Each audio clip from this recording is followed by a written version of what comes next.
Good day po sa lahat! For today's video, gagawa po tayo ng lumpiang isda. Kahit anong isda po pwede nyong gamitin. Dito sa akin, bangus po. Kakaliskisan lang po at lilinisan at pagkatapos ay ipapaksiw po natin. Kung papaano po kayo magpaksiw, pwede nyo na lang po yung gawin ninyo. Huwag nyo lamang pong aasiman ng sobra yung paksiw kasi ang purpose talaga natin dito is gagawin natin siyang lumpia. Ganito po kasi ako maglumpia. Pinapaksiw ko po muna yung isda. Ayan po, may bawang luya, asin, tubig, kaunting suka, tsaka nasa sa inyo na po kung lalagyan nyo ng pampalasa. At pakuluan lamang po natin ito. Pwede nyo pong patuyuan ng sabaw. Mas maganda po yun. Pero sa akin kasi, hindi ko na tutuyuan ng sabaw. Dahil gusto ko rin mag-ulam ng paksiw. Kaya may natira ditong isda na bangus. Ito po ay ipapaksiw ko. Yan po yung ulamin ko mamaya. And then, ito pong sa ulo at sa buntot, yan po yung gagawin nating lumpia. Pag malamig na po, pwede na nating himay-himayin. Opo, hihimayin natin kasi wala naman pong nabibili sa amin na boneless na bangus. Talipapa lang po yung meron dito sa amin. Malayo po yung malaking palengke dito sa amin. Kaya no choice talaga, kailangan talagang tiyagain na himay-himayin, tanggalan ng tinik. At ito na po yung kinalabasan, natanggal ko na po lahat ng tinik. At ito naman po yung pinaksiw ko kanina. Sinama ko na rin po pala dito yung bawang at luya na ginamit natin kanina sa pagpaksiw. At ito po, nilagyan ko ng onion powder kasi wala kaming sibuyas. Ito naman po ay optional, nasa sa inyo po kung gusto nyong lagyan ng ganitong pampalasa. Lalagyan din po natin ng celery, hindi po natin na nauubos lahat, konti lang po. At syempre lalagyan din natin ng itlog. Ayan, mix lang po natin.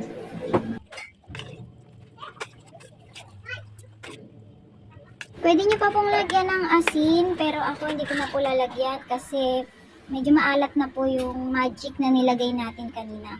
At ayan, nilagyan ko rin po ng harina.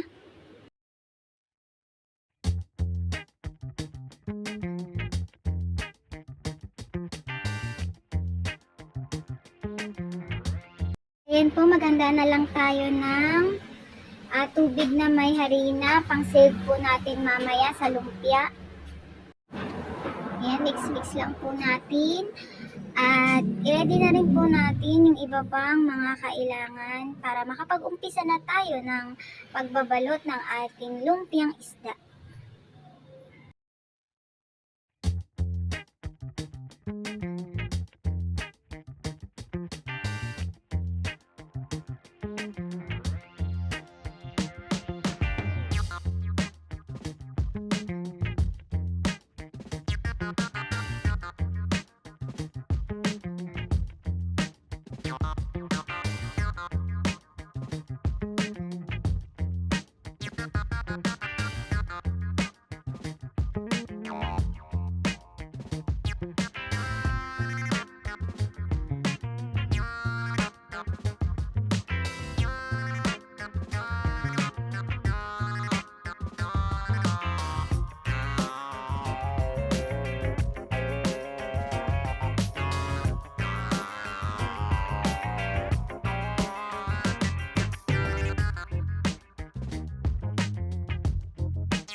Ayan guys, tapos na tayong magbalot. I-rep ko muna to, i-freezer ko muna at bukas natin ito lulutuin. Gabi na. At ito na nga, umagang-umaga magluluto tayo para may almusal at may baon ang aking mga anak sa school. Itong lumpiang isda ang ibabaon nila. So, start na tayong magprito.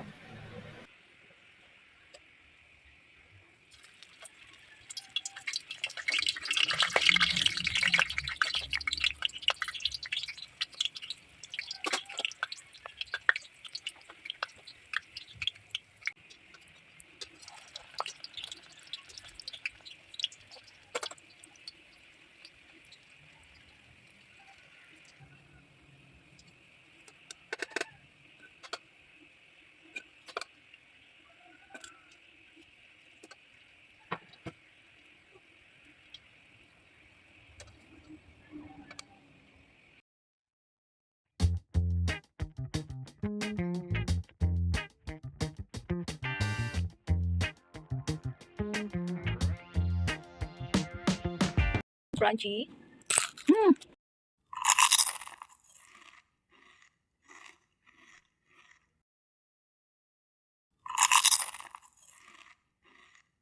So hanggang dito na lang guys. See you on my next video. Salamat po sa lahat ng sumusuporta. Sana wag po kayong magsawa at sana sa mga bago po dyan sa channel ko ay tuloy-tuloy nyo pa rin po akong suportahan. So God bless po sa lahat. Thank you.